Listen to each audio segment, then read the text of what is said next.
Hi, and welcome to This Week in East Brunswick, the town's own news and information program. Tonight we have a great time planned for you, beginning over at the Senior Citizens Center, where each week a group of senior citizens have some fun and exercise at their Hawaiian dance class, learning the dance of the islands. And if that's not enough, how about juggling? We'll drop in at one of the East Brunswick Juggling Club's meetings held at the East Brunswick Public Library and find out what it takes to become a good juggler. Our regular features include Constitutional Comments this week with Brian Pollack, School News with Amy Fisher and information on the school's budget, Consumer Aware with Adrian Eisner and safety tips for keeping poisons around the house. And we'll wrap up with our Township Council review. But first, a look at what's on Channel 8 next week. Monday at 10 a.m., it's a variety of aerobics and exercise on Look Great, Feel Great with Lenore Kulik. At 10:30, it's Stories from the Library for the preschoolers. Tuesday at 7 p.m. brings you Eye on the Library, followed at 7:30 by John Megliaro's Sports Talk. And at 8 p.m., it's About East Brunswick with the Mayor. Wednesday at 7:30, it's For Art's Sake with host Dolly Vasta interviewing mime Michael Menes, followed by The Arts, produced by the Middlesex County Cultural and Heritage Commission. We'll be back Thursday at 7 and 8 p.m. for an all-new This Week in East Brunswick, and be sure to check the Channel 8 program guide for repeats of all the shows just mentioned. There's a perfume of a million flowers, up and open, clinging the heart, old Hawaii. The Dance of the Islands, Hawaiian Dancing, and you don't have to go all the way to Hawaii to learn it. Each week, under their expert instructor, Erica, this group of senior citizens get together for a little exercise and a lot of fun. We stopped in at their last class, now in its third year, to speak with instructor Erica Nigman. I'm originally from Austria, and I moved from there to California. I lived there 25 years, and I've been doing Hawaiian dancing for 25 years. I started in California, and then gradually I took from different instructors. They were all Hawaiian, till I went to Hawaii, and I studied the culture there. And but even before I went to Hawaii, I learned a lot about the culture of Hawaii through the dance. And that's how I got interested in it. And then when I came to New Jersey, I started to teach at the senior center. I volunteered my time, and I've been volunteering now for 3 years. And the girls are doing very, very well. The average class, the first number that you saw, is a beginning number. And we are doing just plain steps, and we are telling the story. As I said, as I was dancing, there's a perfume of a million flowers. And the story goes on and on. And that's what Hawaiian dancing is all about.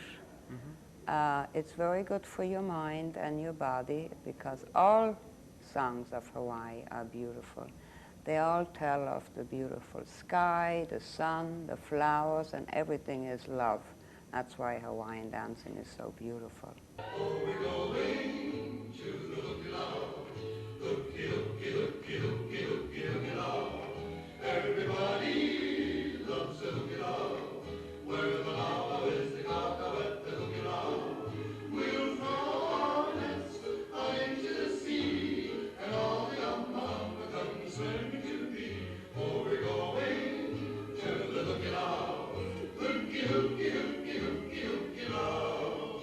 What a wonderful day for fishing in the old Hawaiian way, where the hooky long nets are swishing down in Nolaia Bay. Oh, we're going to the hooky log, hooky log. Everybody loves the hooky log, where the lava is the kaka at the luma.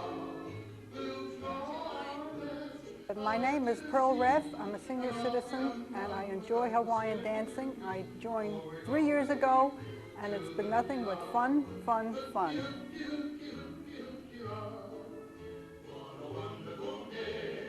My name is Debbie Reutman. I'm a senior citizen. I started to come into this center 8 years ago, and thanks to Erica, I feel young in heart because I love music, I like dancing, and it's good for my arthritis too.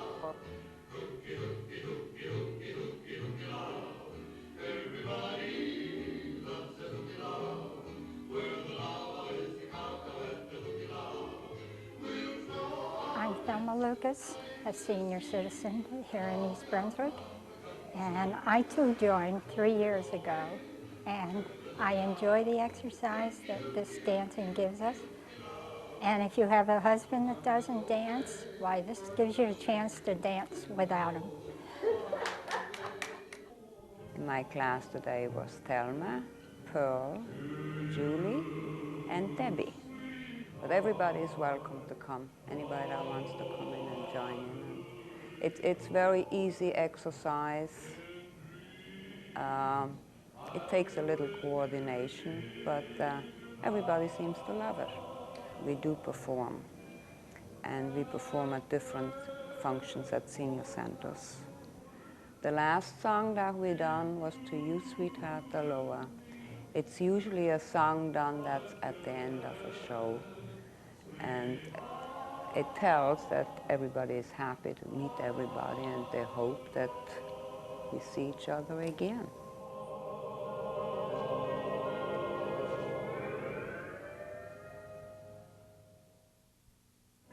Thanks to high school junior Brian Fox, East Brunswick has its very own juggling club. On Monday night, we went out to see what the club was all about. Brian says since he began the organization last year, it has grown from 5 jugglers to 30. The group meets the second Monday of every month from 7 to 9 p.m. in Library Meeting Room number 3. And in those 2 hours, a lot of objects get tossed. Brian says the club welcomes anybody with an interest in juggling, no matter what their skill level. Anyone can be a member, just as long as you want to juggle. If you already know how to juggle, that's great. That's what we're looking for. But if you really want to learn how to juggle, come down and we'll teach you. All right, mate, and you'll give us a lesson in a little while, right? Right.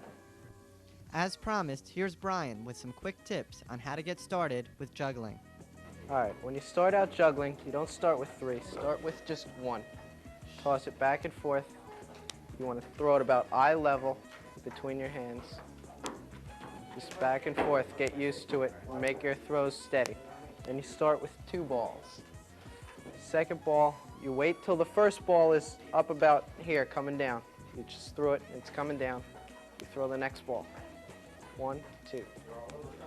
It's not like this. A lot of people do this. Just 1, 2. When you're done with that, go for 3. You do the same thing, except you're holding another ball in your hand. 1, 2. All right? I haven't done anything different, just that other ball is in my hand. When you're ready for the next step, it's 1, 2, 3. That gets a little confusing. You're going to have to work on it. It's 1, 2, 3. And from there, it's easy. You just 1, 2, 3, 4. 1, 2, 3, 4, 5. And just keep going until you feel that you can juggle. And then come here and we'll teach you all sorts of tricks. See, anyone can learn. For This Week in East Brunswick, I'm Stuart Davis. Hello, my name is Ryan Pollack, and I'm a 9th grader at Churchill Junior High. My topic is called Take Pride in the Rise. This topic is very interesting and very irregular. It is about the bright yellow sun on the back of George Washington's chair. George Washington, the chairman of the writing of the Constitution, sat in an elegant wooden chair. This chair had a picture of a sun on the back of it. This picture brought out many arguments between the delegates. Some delegates said that the sun was rising, and some said it was setting. You might think arguing over a rising or setting sun was very silly or ridiculous, but to some delegates it meant most pride. Some delegates said that the sun was rising, and that so they could show that their Constitution was a good one, and that America would be rising because of the Constitution. But there was only a handful who said that the sun was setting. Benjamin Franklin, one of the people who queried over the rising or setting of the sun, took notes on the occurrences that happened during the Constitution. And after many weeks, he stated in his diary that the sun was in fact rising, and so was America. And after many years, when his book was published of the diary of the Constitution, people also agreed that America was rising, and the Constitution was very excellent. Thank you.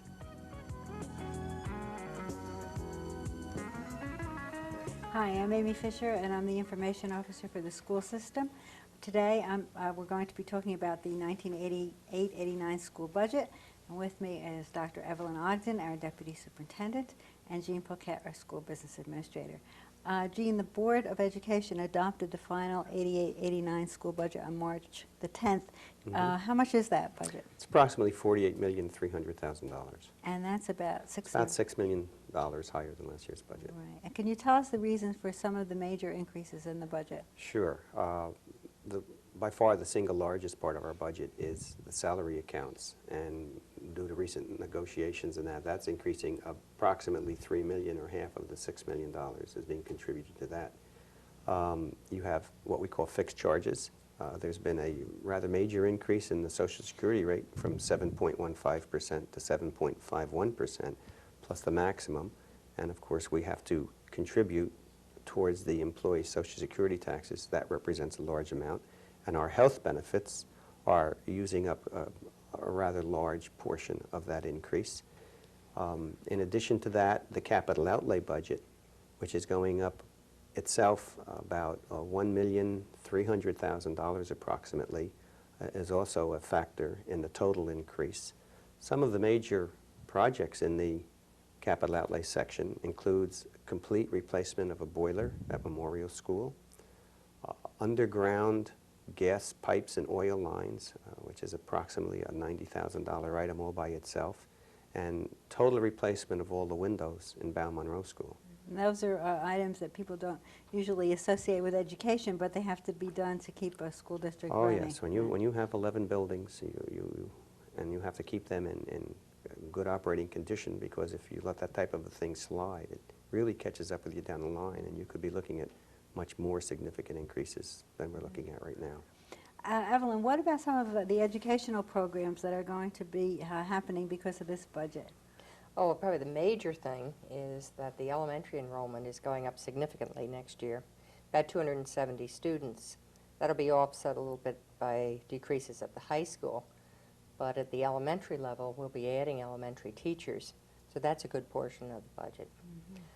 Some of the programs, we're proposing to add a student assistance program at the elementary school. We find that all students that sometimes are student at risk, and provide services to help teachers and students directly with problems that they encounter that make it better for them so they can learn more. There's a regular schedule also in replacement of textbooks, and this year we hope to replace a number of textbooks at the high school, particularly in the area of science. And we have a new graduation requirement this year in social studies, world history and cultures, and that will require new textbooks for a whole new grade level. The 10th graders will be taking that course, which we think will be an exciting course, but it's a major expenditure. And then you have a lot, we're doing a lot with computers next year also, is that true? Yes, we have been had a regular expansion in the area of computers in schools, but we're going to focus on the elementary schools next year, in the area of special education, basic skills, the use of computers. Okay, Jean, what about, what will this cost the taxpayer in East Brunswick? What will the school tax rate be if this budget is? Based on the current budget, the new tax rate will be approximately $1.91 per $100 of value. This represents a 16 cents increase. 1987 rate has been $1.75. The impact of that means on a house valued at $150,000, it's approximately a $240,000 increase. $240? $240 increase, Right. or approximately $20 per month. Right. Okay. Thanks a lot, both of you, for being here. The next step in the budget process will be the annual school election on Tuesday, April 5th. That's when voters will cast their ballots on the amount of money to raise through local taxes to support the current expense and capital outlay budget. The polls will be open from 2 to 9 p.m. We hope that everybody gets out to vote. Unfortunately, schools will be closed for spring vacation on that day, so if you plan to be out of town, we ask you to file an absentee ballot application. Applications are available in all the schools, in the administration building, in the reference department at the library, and the township clerk's office. Mailed applications have to be in the county clerk's office by Tuesday, March 29th. Thank you for watching, and we'll be back again soon. Because, Dad, at this time of day, which is, of course, the best time to catch them, we still have to know where to find them. And it looks like the book was right again. So, Kelly, where'd you get this book? At the library. The best gift you'll ever give your child? A library card. A message from the American Library Association and your local library. Hello, and welcome to Consumer Aware. I'm Adrienne Eisner, Director of the East Brunswick Consumer Affairs Office. The week of March 20th through 26th has been designated by President Reagan as National Poison Prevention Week. The basic theme is Children Act Fast, So Do Poisons. This means that parents must always be watchful when household chemicals or drugs are being used. Many accidents happen when adults are using a product but are distracted, for example by the telephone or the doorbell, for just a few minutes. Children act fast, and adults must make sure that household chemicals and drugs are stored away from children at all times. 90% of all cases of accidental poisoning that are reported involve children under the age of 5. Medicines, household substances, insect sprays, kerosene, lighter fluid, some furniture polishes, turpentine, paints, solvents, and products containing lye and acids are most frequently the cause of accidental poisoning among children. Here are some important reminders so that you can poison-proof your home. Never leave a bottle of aspirin or other pills out of place. Return it to a safe place immediately after using. Keep household products and medicines out of reach and out of sight of children, preferably in a locked cabinet or closet. Even if you must leave the room for only an instant, remove that container to a safe spot. Store medicines separately from other household products and keep these items in their original containers, never in cups or soft drink bottles. Be sure that all products are properly labeled and read the label before using. Always turn the light on when giving or taking medicine. Refer to medicines by their names. They are not candy. Clean out your medicine cabinet periodically. Get rid of old medicines by flushing them down the drain, rinsing the container in water, and then discarding it. Use household substances which are available in child-resistant packaging. If, in spite of all the precautions, there is a poisoning accident, call a doctor, the hospital, or the police. You can also call the Poison Control Center at 1-800-962-1253. This number can also be found on the inside cover of your telephone book. If you would like to receive a copy of the Consumer Product Safety Commission Poison Lookout Checklist, we will send this to you from Consumer Affairs. This will enable you to check the most common sites of accidental poisoning in your home. It lists those areas and the questions that you should ask. So if you'd like to receive a copy of the poison list, the checklist, please call us at Consumer Affairs. The telephone number is 390-6954. Thank you for joining me on Consumer Aware. See you again next time. Monday night's council meeting brought a flurry of protest from a citizens group vowing to fight a proposed development of a 17-acre tract of land bordering Milltown Road and Riders Lane. The residents are against a 9-unit per acre density and want the land rezoned to allow for 3 units per acre in order to curb high-density development. Homeowner Bonnie Hussey expressed the group's concerns, citing added traffic and pollution, overcrowding in the schools, and the removal of the natural sound buffer between the neighborhood and the turnpike provided by the wooded area. It's disastrous. We are very upset by this high-density development. Not only what's going on in Milltown, of course we can't do anything about what they do in Milltown, but we feel we have a say in what's going to happen in the East Brunswick side. The council has agreed to further discuss the situation at next week's agenda meeting, with Maureen Golletz selected as liaison between the council and the citizens group. The mayor and council also presented outstanding service awards to 6 employees retiring from their positions within the township. Those honored were Joseph Shagnon, Robert Cancro, Gordon Deal, Ed Goldman, Ernest Sabato, and Eleanor Stone. The council thanked these individuals for their efforts, their devotion, and many years of quality service to the community. That's all for now, and thanks for watching.